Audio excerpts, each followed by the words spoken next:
मैं हूँ डॉक्टर राजेश कुमार शर्मा, सह आचार्य समाजशास्त्र, राजकीय महाविद्यालय बहरोड।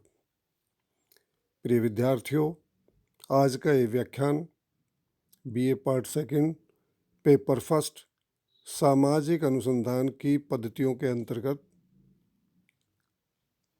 आयोजित किया जाएगा, जिसमें निदर्शन पद्धति सैंपलिंग मेथड पर फोकस रहेगा। इसी के अंतर्गत सैंपलिंग मेथड के दौरान संगणना पद्धति, सेंसस मेथड, संगणना विधि की उपयोगिता एवं गुण, संगणना विधि की सीमाएं,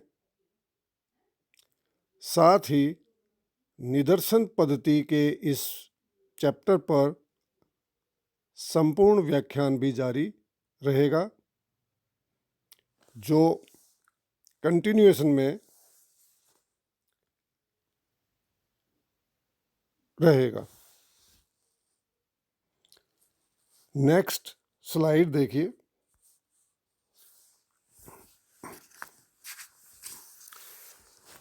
निदर्शन, सैंपल। सैंपल शब्द का हिंदी रूपांतरण निदर्शन, प्रतिदर्श या प्रतिचयन तीनों ही रूपों में किया जाता है। विद्यार्थी इस चीज़ का ध्यान रखें कि निदर्शन शब्द में हम प्रतिदर्श या प्रतिचयन शब्द भी प्रयोग कर सकते हैं। मुख्य रूप से निदर्शन शब्द ही समाजशास्त्र की इस पुस्तक में प्रयोग किया गया है। निदर्शन सामाजिक अनुसंधान एवं सर्वेक्षण की आधारशिला है। किसी भी प्रकार का अध्ययन करने से पूर्व अनुसंधानकर्ता को यह तय करना होता है कि वह समूह के सभी सदस्यों से संपर्क स्थापित करके तथ्यों का संकलन करेगा अथवा उसमें से कुछ सदस्यों को प्रतिनिधि के रूप में चुनकर उनका अध्ययन करेगा। इस प्रकार क्षेत्र से अनुसंधान संबंधी आंकड़े, क्षेत्र का मतलब यहाँ पे है समग्र, यूनिवर्स, क्षेत्र। इस प्रकार क्षेत्र से अनुसंधान संबंधी आंकड़े दो प्रकार से एकत्रित किए जा सकते हैं। पहला है संगणना विधि, सेंसस मेथड। दूसरा है निदर्शन विधि, सैंपल मेथड।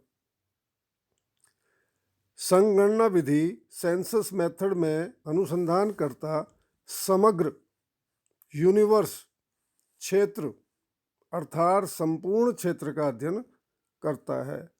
वह उस क्षेत्र की प्रत्येक इकाई अथवा प्रत्येक सदस्य से संपर्क स्थापित कर जानकारियां प्राप्त करता है। हमारे देश में प्रति 10 वर्ष बाद की जाने वाली जनगणना में इसी विधि का प्रयोग किया जाता है, जो कि आप लोग जानते भी हैं। सामाजिक अनुसंधान में अध्ययन का दूसरा तरीका यह है कि समग्र में से, टोटल में से कुछ इकाइयों को प्रतिनिधि, रिप्रेजेंटेटिव के रूप में चुन लिया जाता है और उनके संबंध में आवश्यक जानकारी प्राप्त की जाती है।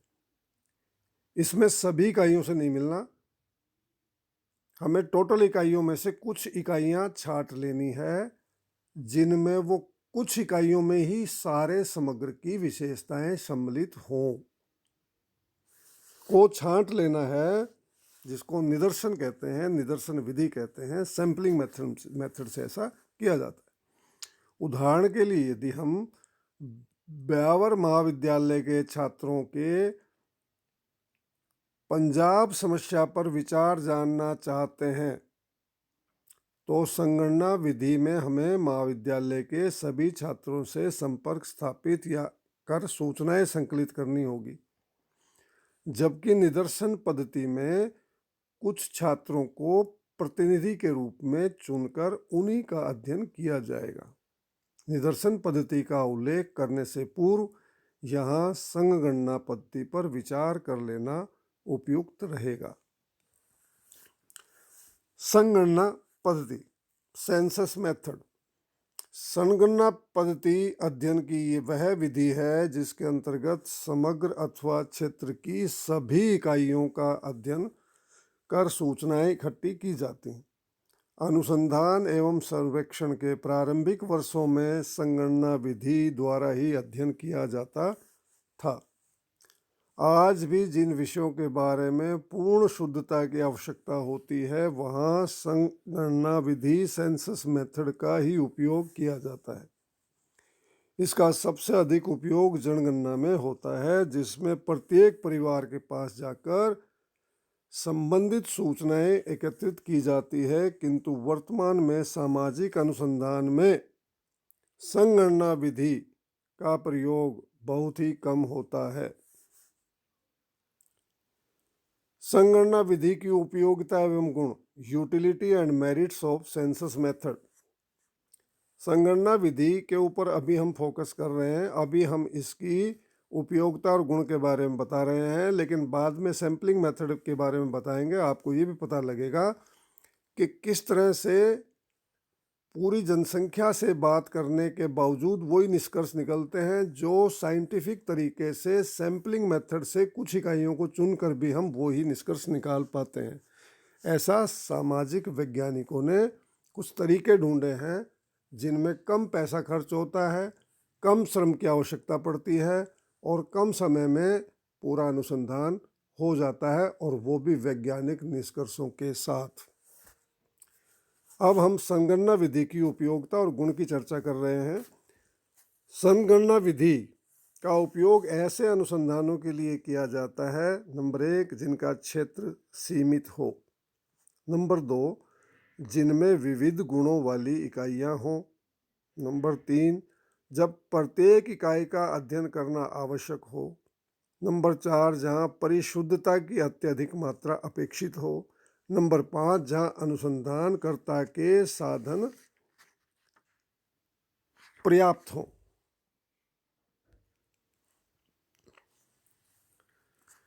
संगणना विधि के प्रमुख गुण इस प्रकार हैं। नंबर 1, संगणना अनुसंधान द्वारा प्राप्त तथ्य तथा सूचनाएं अधिक विश्वसनीय और परिशुद्ध होती हैं, क्योंकि इसमें क्षेत्र की सभी इकाइयों का अध्ययन किया जाता है। नंबर 2, संगणना विधि में प्रत्येक इकाई के बारे में विस्तृत जानकारी प्राप्त की जाती है, फलस्वरूप समस्या से संबंधित कोई भी पक्ष छूटता नहीं है। नंबर 3, जब क्षेत्र की इकाइयों में अनेक विविधताएं एवं भिन्नताएं हों, तब संगणना विधि ही अध्ययन की एकमात्र उपयुक्त विधि है। अब हम इस संगणना विधि सेंसस मेथड की कुछ सीमाएं, दोष के बारे में भी बात कर ही लेते हैं। संगणना विधि की अपनी कुछ सीमाएं हैं, इसलिए ही इसका उपयोग सभी अनुसंधानों में नहीं किया जाता और उनके स्थान पर निदर्शन पद्धति का उपयोग किया जाता है। वे सीमाएं जो निदर्शन संगणना विधि के अंदर देखी गई हैं, जो दोष देखे गए हैं, वे इस प्रकार से हैं। सेंसस मेथड की कमियां। नंबर 1, विशाल क्षेत्र। जब अनुसंधान का क्षेत्र विशाल एवं विस्तृत हो तो क्षेत्र की प्रत्येक इकाई से संपर्क स्थापित करना संभव नहीं हो सकता है। ऐसी स्थिति में संगणना के स्थान पर निदर्शन पद्धति, सेंसस मेथड के स्थान पर सैंपलिंग मेथड का उपयोग किया जाता है। नंबर 2, खर्चीली विधि। संगणना पद्धति से अध्ययन करने में अधिक धन की आवश्यकता होती है, इसलिए इसका प्रयोग अधिकांशतः सरकार द्वारा जनगणना आदि के लिए ही किया जाता है, बाकी अन्य अनुसंधानों के लिए नहीं किया जाता है। नंबर 3, अधिक समय की आवश्यकता। संगणना विधि में सभी इकाइयों से संपर्क करना आवश्यक होता है, जिसके लिए अधिक समय की आवश्यकता होती है, अतः कम समय में अध्ययन के लिए यह विधि उपयुक्त नहीं है। नंबर 4, व्यापक संगठन एवं श्रम की आवश्यकता। इस विधि द्वारा सूचनाएं संकलित करने के लिए कई अनुसंधानकर्ताओं की आवश्यकता होती है, साथ ही एक व्यापक संगठन बनाना भी आवश्यक है।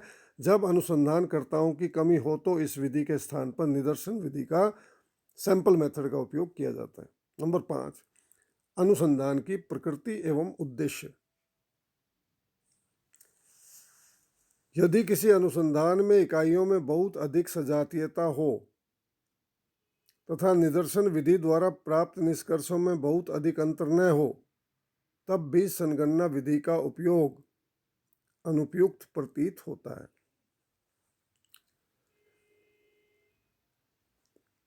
इस सेंसस मेथड के कंटिन्यूएशन में अब हम चर्चा करते हैं सेंसस का दूसरा एक विकल्प है जिससे हम वैज्ञानिक निष्कर्ष सामाजिक विज्ञानों में प्राप्त कर सकते हैं। वो है सैम्पलिंग मेथड, निदर्शन पद्धति। बहुत इम्पोर्टेंट है, सामाजिक विज्ञानों के अनुसंधान का मूल आधार निदर्शन पद्धति पर अब चर्चा करते हैं। Sampling method. प्रिय विद्यार्थियों, आपने कई बार देखा होगा कि हम कई चीज़ मार्केट में खरीदने जाते हैं, जैसे गेहूँ, चावल, तिल इत्यादि। तो दुकानदार हमें अपने डब्बे से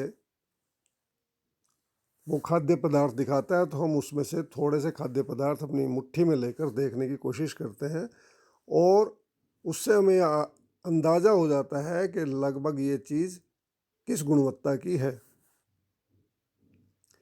अगर उसको देखने के पश्चात आपको लगे कि कुल मिलाकर ये अच्छा नहीं नज़र आ रहा है, तो आप उसको छोड़ देते हैं और यदि आप संतुष्ट हैं तो उस चीज़ को ले आते हैं। तो उस डब्बे में से या बोरी में से या बड़े कंटेनर में से जो थोड़ी सी मात्रा में जो खाद्य पदार्थ आप उठा के देखते हैं, वो समग्र का एक छोटा हिस्सा है। इसका मतलब वो एक सैंपल है। तो सैंपल जिस हिसाब से मैं उदाहरण दे रहा हूँ, इसी तरह से अगर समाज में किसी क्षेत्र में आपको सारे लोगों से मिलने की बजाय उन लोगों की एज, लिंग, आयु, शिक्षा, जाति को देखकर आप उस टोटल में से उतनी ही मात्रा में उनका प्रतिनिधित्व इकाइयाँ इकट्ठी कर लेते हो, तो सभी लोगों के विचार गुणात्मक और परिमाणात्मक आपको उस छोटे से सैंपल में मिल सकते हैं और वो निष्कर्ष जो उसका अध्ययन करने के बाद निकलता है उसको आप पूरे समग्र पे लागू कर सकते हैं।